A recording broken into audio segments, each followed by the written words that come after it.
Hey, what's up? My name is Ben Seidman, and this is alchemy. It's an extremely visual change of a coin into anything. It can also be performed as a vanish.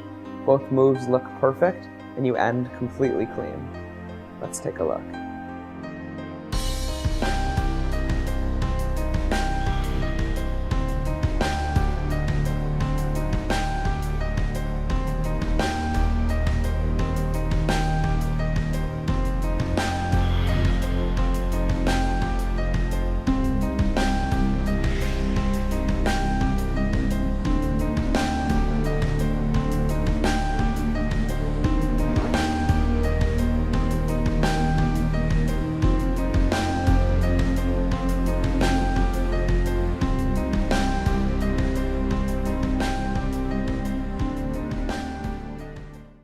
Hey, what's up? And welcome to the explanation for alchemy. I came up with this about 4 years ago in Las Vegas. I was in my apartment and I had this idea. I was like, oh, this is going to be great. So I grabbed a coin and I grabbed 2 coins to change one into the other. I sat down at my computer, I filmed it, and it looked great. And I was so excited that I started running around my apartment trying to decide, oh, I can change a coin into anything. There's the sky's the limit. And I was like, this is amazing. And I grabbed strawberries from the refrigerator. I was like, I'm going to change a coin into a strawberry. It's like 5 in the morning. I'm exhausted. I'm not in a very good state of mind. And I did the change, changed the coin to the strawberry, and took a bite, and it was rotten all the way through. Horribly disgusting. I just stood up, ran to the garbage, and spit it all out. So we're including this video so you can see the conception of this trick, and you can laugh at me and my hairdo as well.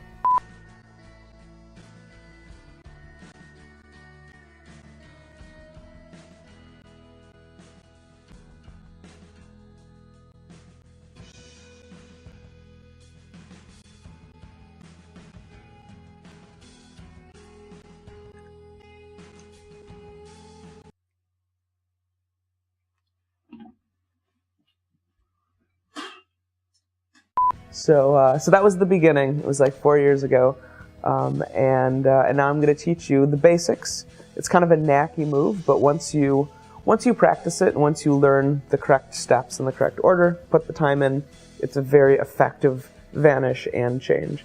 So I hope you enjoy. Let's get into the explanation.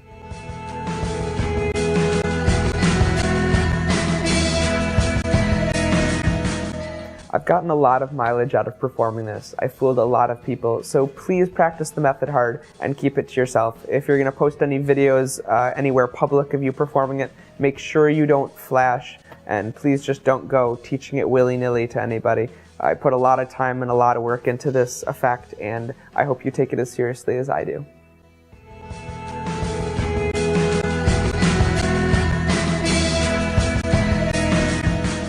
Before I go into the detailed explanation, I'm going to give you the cliff notes, just so you can see how it works. And the best way to do this is to take a look from the back. We're going to do an over-the-shoulder shot right now.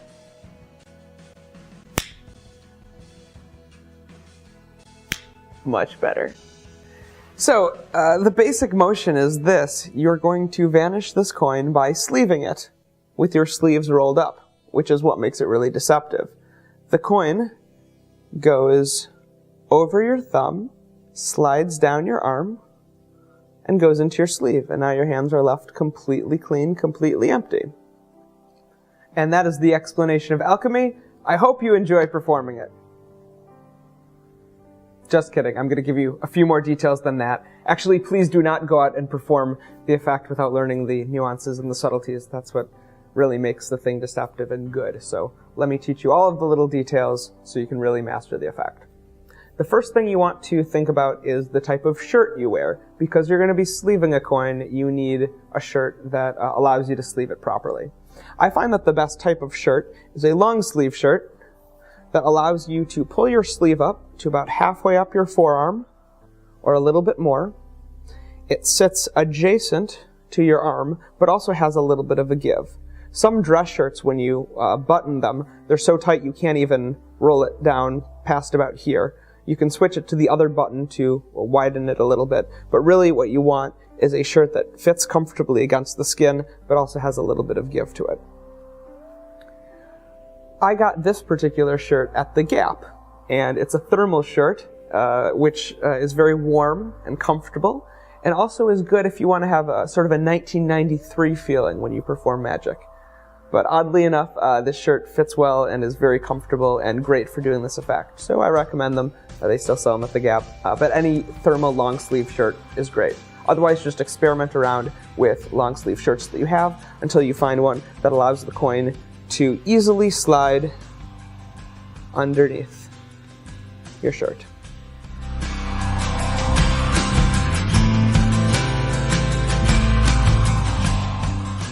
Phase 1 is the fingertip retention vanish. You need to decide what type of coins to use. I like to use dollar-sized coins because they're big and easier to see. I used to use $half more often, and then I sort of pushed myself and segued to these. But whatever coin you use, I suggest that you use a real silver coin because it'll have a little more weight to it, and it'll help facilitate that coin sliding into your sleeve. So whatever coin you choose, I suggest that it be a heavy one, but smaller might be a little better to start off with. The fingertip retention vanish is done like this. The coin is displayed, you put it in your other hand, and it looks like it disappears from one hand to the other, and that's the fingertip retention vanish. What you're doing is you're holding the coin like this. Your middle finger comes in front, contacts the bottom front of the coin, pulls it backwards. What that does is it positions the coin horizontally, resting on your middle finger and being hidden by your index finger from the front. This move happens as you turn to the side a little bit, and what that allows you to do is pretend to place the coin into your hand like that. Now, these fingers sort of come forward, and instead of putting the coin in your hand like this, I keep my hands open to get a better burn, so there's a retention vanish, there's a retention on the coin. You see it until the very last moment. So that's the first thing you need to practice if you don't already do it as a fingertip retention vanish. We'll give you a back view so you can see that from another angle. Here's the back angle on the fingertip retention vanish. Again, your middle finger pulls it inwards, and it lands horizontally on your middle finger, like that. So this hand comes in front with fingers open. These fingers close as you do the move, so the audience sees the coin to the very last minute, and the coin is concealed right here. Remember, as you do this, you turn a little bit to the side, and this helps shield the coin from their view using your index finger, like that.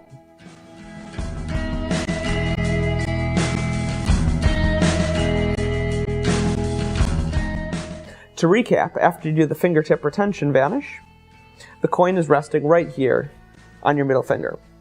The next step is to practice getting the coin from here into balance palm. Often when you do a retention vanish, you'll do the retention vanish in your fingers, it'll get pressed into classic palm, drop into finger palm, go into downs palm. There's plenty of other places it can go. But in this case, you want to practice getting into balance palm, which is sitting right here on your thumb. This position isn't actually used during the effect, but getting confident with moving the coin from here to there is important for the method. To do this, you do the fingertip retention, your index and middle fingers curl in even more and push the coin onto the end of your thumb, or onto the edge of your thumb right here. There it sits, balancing. And it's important to get comfortable with the feeling of this palm.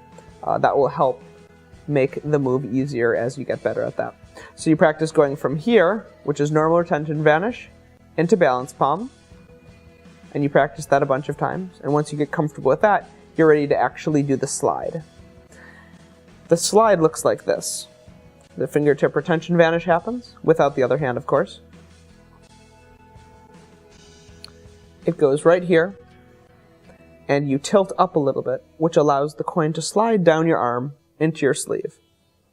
Again, from here, fingertip retention, past balance palm, tilting your arm up, letting the coin slide down. The angle of your arm at this point is kind of important.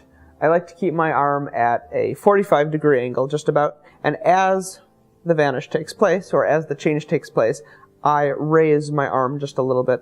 That allows the coin to go down my arm like this at the proper speed. If you tilt it up too far, it's just going to fall, it won't go into your sleeve. If you tilt it down too low like this, it won't build up enough momentum to actually go into your sleeve. So you need to find that happy medium. So you practice going to balance palm, from the fingertip retention vanish to balance palm, and you practice tilting, getting to that one point where the coin slides down and goes into your sleeve. Now, remember, the index finger and the middle finger are what is controlling the coin and pushing it past this point. This is the muscle here, these two fingers. They're the ones operating the coin. But remember, the slide is also facilitated by slightly angling your arm up, like this. So the coin is here. Your other hand goes to take it. I'll take my hand away so you can see what's going on. It goes past the thumb like this, as I lift up a little bit, and goes into the sleeve. Now the slide is by far the hardest and knackiest part of the routine. That's what you're going to have to practice the most. But once you get comfortable with the idea of the coin falling down your arm into your sleeve, the rest of it's very easy.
That is the explanation for the vanish of the coin, letting it slide down into your sleeve.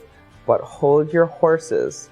Keep in mind that using this move as a change is much more deceptive than using it as a vanish, for a couple of reasons.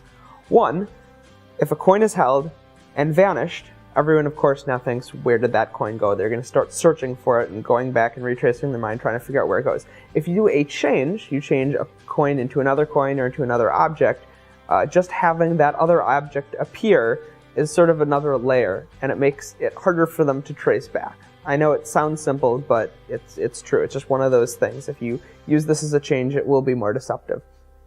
Also, because this is sort of an angly move and you have to make sure you get your angles right, changing a coin to another object or to another coin helps make your chances of flashing less. And the reason that is as the coin is sliding down, if it flashes for even a little second, this other object is coming into view, and that helps draw their eyes away from it. When I first started performing this, I will admit I should have practiced it more. And the first couple of times I flashed a little bit, and in my mind went, oh my god, I can't believe I did that. But much to my surprise, neither of those times the spectators caught it, because as this coin vanished, even though there was a glint of it falling down from the front, this came into view and took their eyes off of that.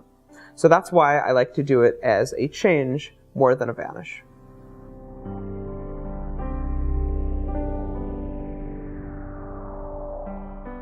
When doing the change, I always start with whatever object I'm changing it into in finger palm in my right hand. The object is concealed like this. I begin with this coin hidden and this coin displayed. I'm going to change the $50 into the, in this case, Chinese coin. This is not a real Chinese coin. This is made by Johnson. I don't think Chinese coins look like this anymore, although this is sort of a replica produced by Johnson. These mean the kings. Right there, that stands for the kings, and these characters mean money. I was told this last night performing a walk-around gig when I met a Chinese woman who spoke English and Mandarin, and she explained that to me when I asked. So now I know, and you do too. So what you want to do is put the coin in finger palm like this, and display the other coin like that. Now it's kind of using this coin as a wand, where the hand looks more empty because I'm holding something. If you just show your hand empty like this using Ramsey subtlety, it is deceptive, but if you hold something, it's more deceptive. So I display the coin like this. At this point, my sleeves are not rolled up yet. I show the coin, and I roll up this sleeve. And as I roll up this sleeve, this hand tilts, it rotates like that. What that does is it subtly shows them Ramsey subtlety. I'm not saying, look, my hand's empty, but my hand naturally turns like that as I'm rolling up my sleeve. So that's the first step. Start like this. As you roll up your sleeve, rotate like that, showing Ramsey subtlety. Next, I pass silver dollar to this hand, and I roll up this sleeve. Now I'm at this position. This coin, which is hidden, is going to come over. I'm going to do the retention vanish, and I'm going to produce this coin. So two things happen at once. I vanish the silver coin, and I produce the brass coin, both at the same time. From the back, it looks like this. My right hand, with the Chinese coin palmed, comes in front of the left hand's coin. As I'm doing the retention vanish, I push the Chinese coin into view. So that is the first moment where they see the Chinese coin. We're here, and then here.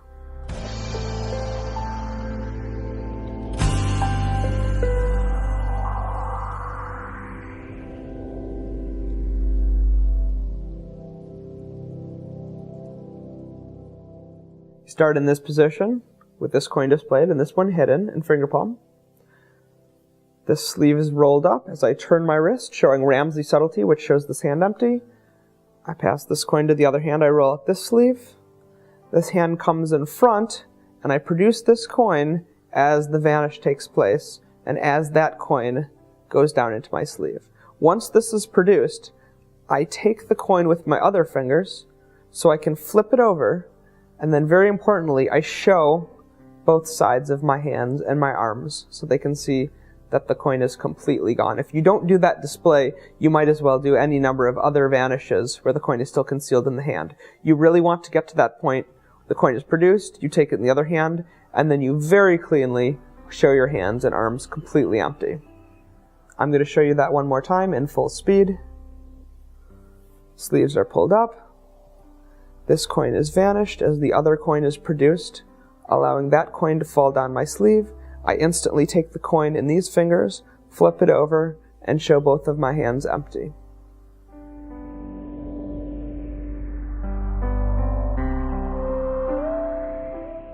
When you perform the change, depth of focus is very important.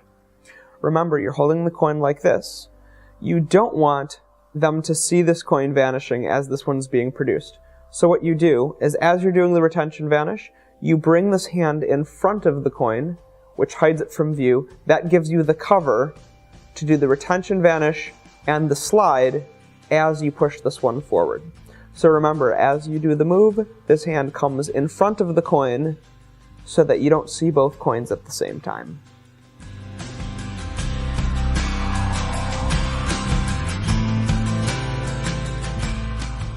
Remember, this change can be performed from a coin to virtually any object you can conceal in your hand. I used a strawberry on the tape because it has the sentimental value of the first time I created it. But you can use anything, really. Anything that you can hold in your hand and hide it from view. The sky's the limit. So don't just limit yourself thinking, this is a coin trick. No, this is a trick where a coin changes to virtually anything you want. I've done this walk around where I've noticed hors d'oeuvres, picked up a piece of cheese and changed the coin into a piece of cheese. Ate the cheese, which got a startled reaction, but it was very good. It's very strong. Remember, anything that you can conceal in your hand can be used. You can use a key, a ring, a spectator's ring, which is very strong. That's the reason it's called alchemy, is because the idea of changing one metal into another. But remember, you don't have to change it from a coin into something else that's metal. It can be anything. Just remember that whatever you do fits the plot of what you're doing.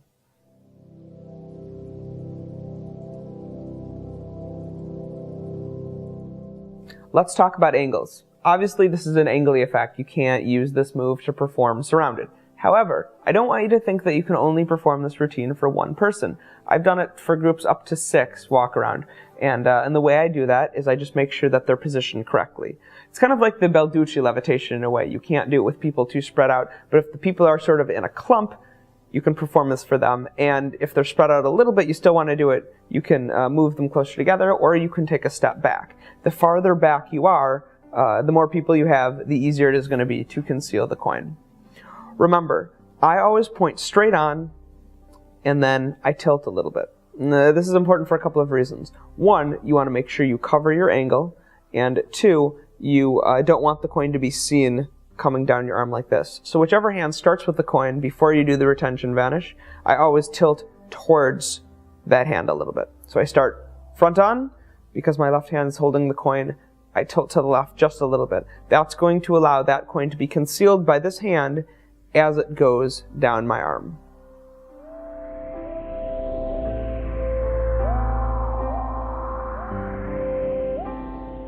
Last but not least is the retrieval. Once the coin is here in the sleeve, how do you get it out? I always do the change. This coin goes down the sleeve like we talked about, and it's going to do one of two things. It's either going to land here and it's going to stay there, or it's going to go down and then it's going to fall into the elbow part down here. Either way is okay, but you approach the retrieval differently. Once the change happens, I show my hands very openly and cleanly, and then I hand this coin out for examination. Once that's gone, I show one more time, and then I relax. You show your hands and arms so cleanly that once you relax, all attention goes off of you. Eyes usually go entirely to the object you've just handed out. It looks so impossible that they want to see this. Once that happens, you can relax, you retrieve the coin. The retrieval doesn't look pretty. I never do it when people are looking at me. If I've got attention and focus right on me, I just don't do the retrieval. I wait. I can do plenty of things. I can keep this coin here and do some card tricks if I want, move on. There's plenty of other things you can do. As long as you don't drop this hand to your side and let the coin fall, you can keep it there for as long as you want. So I never do the retrieval when eyes are on me. I always wait for people to look away. It's hard to do it seated, but my hands just do this. I just rub my hands for a second. I dip these two fingers into the sleeve. Remember, the coin is approximately there for explanation purposes, so you can see it. I'll let it stick out a little bit. So it's right there. I just touch my arm like this. This hand dips in, just grabs the coin, and pulls it into finger palm. There's not a lot of technique in. I just really reach in and I grab it. Remember, I don't do this when eyes are on me. That would be a bad idea. You wait till all attention is off or you've moved on before you retrieve the coin.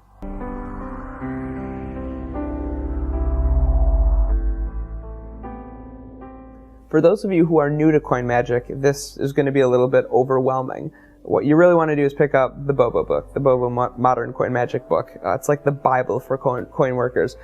Performers who are beginners and all the way up to advanced coin workers will always reference this book. So I recommend that to everybody. Also, if you're sort of an intermediate level of coin magic, I recommend Williamson's Wonders is one of my favorite magic books with a lot of great coin stuff in by David Williamson. So I recommend you go and check that out if you really like coin stuff and want to learn some more great tricks.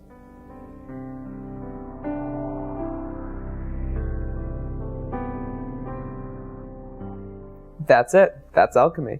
Remember to practice hard, especially the slide move. That's really knacky. It takes some practice. When I first came up with it, I realized it had great potential, but knew I had to put in the work to make sure that I felt confident about it. So make sure you practice that very, very hard. If you have any questions or anything, feel free to contact me on the Theory 11 forum or Facebook friend me if you have any great ideas or questions and ask me there. Or if this is many years from now and Facebook no longer exists, feel free to get in touch with me with whatever new social networking technology has taken over the world at that point. But anyways, I hope you really enjoyed the video. Feel free to check out my other products, iVanish and Catch, 2 DVDs on other effects. And I hope you really enjoy it. Practice hard and have fun.